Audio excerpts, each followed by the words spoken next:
Hello everybody and welcome to another video. I'm going to start off here with a quick reminder of one of my mind maps, which might let you know where I was a few videos ago when I was talking about my time at UEA, the University of East Anglia.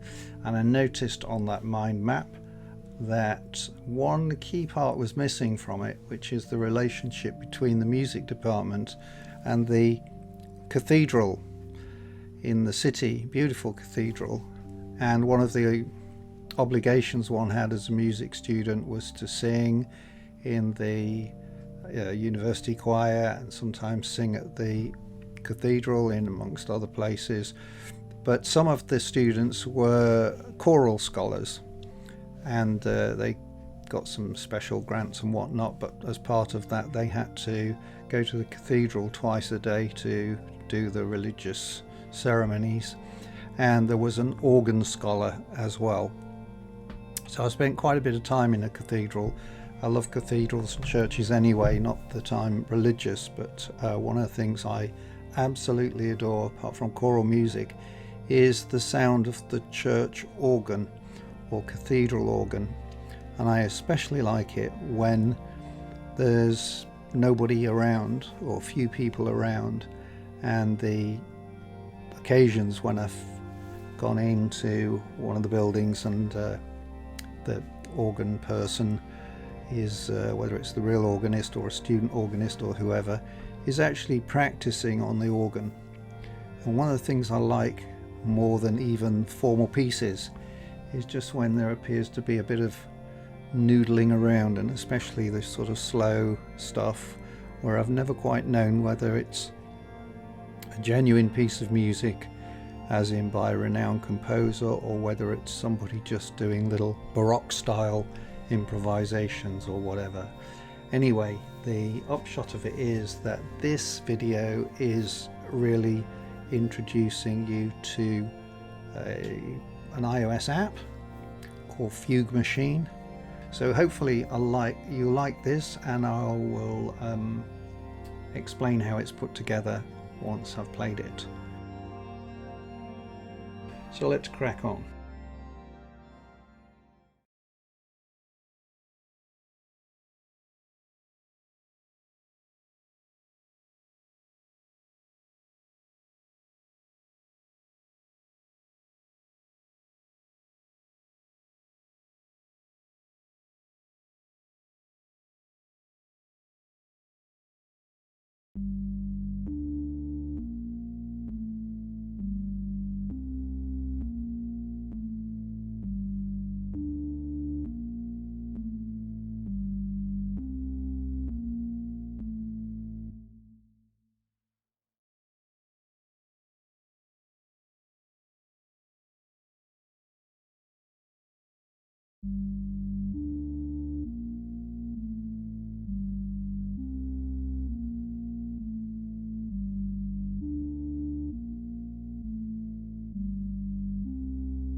Okay, so now we're under the hood and we're in AUM, the audio mixer. And as I mentioned before, the intent here is not to give in-depth tutorials on any one particular thing. There's tons of fantastic tutorials on AUM and I really love it. It does have one or two little tricky moments. Sometimes you have to basically unload it and load it again for it to work properly, but the circumstances are not always clear why that happens or what causes it. So just be aware of the fact that you can be going along nicely and then all of a sudden something may not work, and you'll have to reload it. It's rare, but it happens. Similarly, sometimes instruments don't quite behave as you expect, and it's really just a case of having to retrace steps and or start again. If you've got anything precious that you're working on, make sure you save it periodically, and you can do that up here in the files menu area, save, etc. Now, just to crack on with this, I started out with a Fugue Machine, a single Fugue Machine and a single little melody line, but what I wanted to do was experiment just to see what Fugue Machine would be like with multiple instances and with 3 separate very simple melody lines and the 4 playheads on each, so that's 12 playheads in all. And I used pretty much the same instrument, which is this Digitalism 2000, but there's 2 things to note here, one of which is a problem to watch out for, and the other is just a happy accident. So down in the second column we've got the MIDI channel, which is taking care of the 3 instances of Fugue Machine, and then on the left we've got Digitalism 1, then over towards the right we've got Digitalism 3, Digitalism 4. I knew I would stumble over that word sooner or later. The instrument itself, if I click on here, you can see, and this is one of the issues with it, that it's showing in the top here this welcome thing. It's not showing the instrument that was actually selected at the time. And one of the problems that I've found, doesn't really matter for this exercise, is that when I pick what I think the instrument is or was at the time, it doesn't quite sound the same again. So be aware of the fact that in this context at least, having selected an instrument, an organ of some description, reloading one of those organs, it just doesn't sound the same again. I don't know why. I'd have to start again and do the experiment all over again to really diagnose that, but I don't care at the moment, and for the purposes of this exercise anyway, it really doesn't matter. Note also that on this first instrument on the left here, it's got no change in the default attack on the notes played, whereas on the other 2 instances there's a change in the attack. Again, I don't actually remember at the time of putting this together. Well, I remember playing around with the attack, but I don't remember specifically deciding on the level of attack on those and why there's no change in the attack on the first one. I obviously must have done it for a reason, but I've long since forgotten. Again, if we open each one of these, they look identical apart from the name at the top, which tells you what channel they're running on, so you cannot tell the instrument that's being chosen. And again, if I open the third one, same problem. Very difficult to reproduce this exactly. Again, I could try, but it's only for a demonstration, so it doesn't really matter. One to be aware of. Keep track of what you've chosen in case the instrument itself, in this case Digitalism, doesn't hold that preset name, and of course you may or may not have deviated away from the actual preset by changing some of the parameters.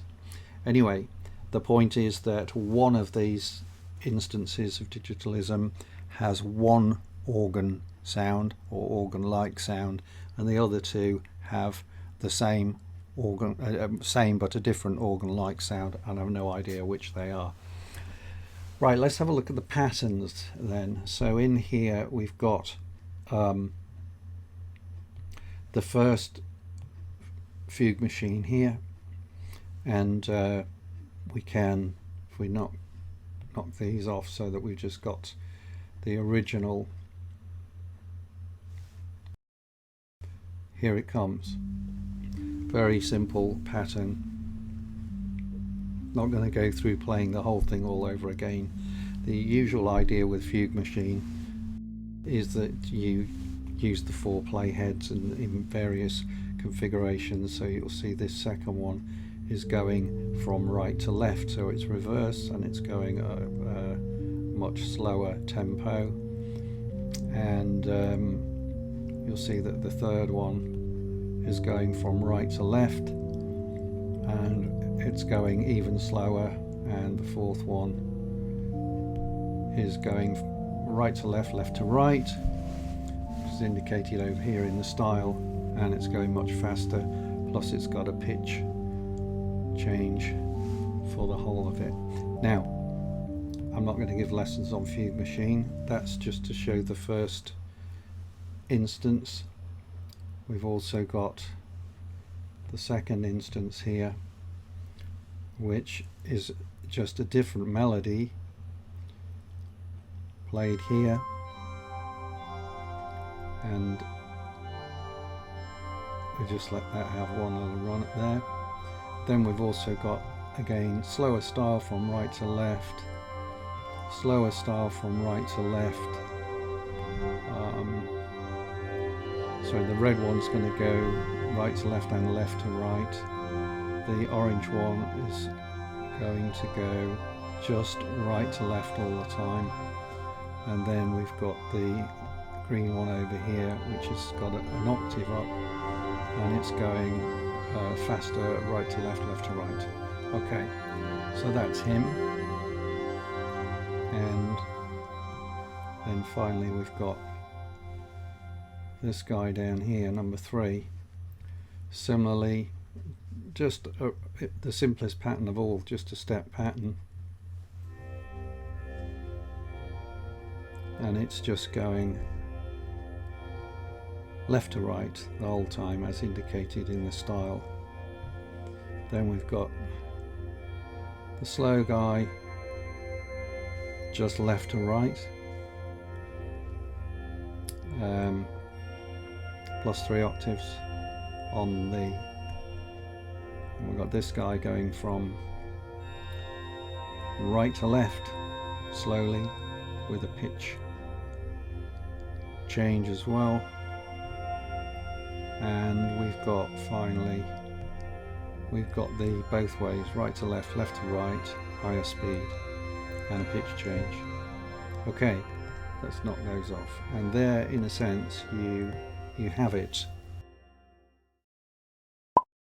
And if you got this far, thanks a million for watching and listening. Cheers.